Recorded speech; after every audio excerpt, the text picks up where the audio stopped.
আসসালামু আলাইকুম ভাই, আমি ভুয়া টিভি থেকে আসছি আপনাদের গ্রামের খোঁজ খবর দিতে। তা ভাই, আপনার গ্রামের প্লে বয় কে?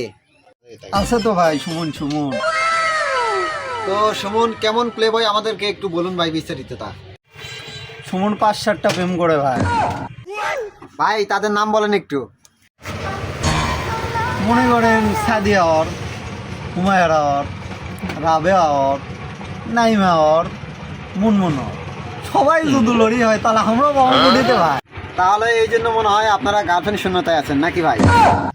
ওর জন্য ভাই কেউ গ্রামের ছেলেপেলে শান্তি বাড়িচ্ছে না। সুপ্রিয় দর্শক মন্ডলী, আমরা এই মুহূর্তে ধুলাধরার সর্বশেষ পরিস্থিতি জানলাম। ধুলাধরা গ্রামের অনেক ছেলেপেলেই কষ্টে আছে সুমনের কারণে। সে একাই যদি 3-4টা প্রেম করে তাহলে বাকি ছেলেরা কয়টা প্রেম করতে পারবে? এই জন্য ধুলাধরা ছেলেপেলেরা প্রেমের শূন্যতায় ভুগছে। কোনো নিউজ আসলে আপনাদেরকে ভুয়া টিভির মাধ্যমে জানানো হবে। আপনারা তো সবাই ভালো থাকবেন। থ্যাংক ইউ, ধন্যবাদ সবাই, এবং আই লাভ ইউ।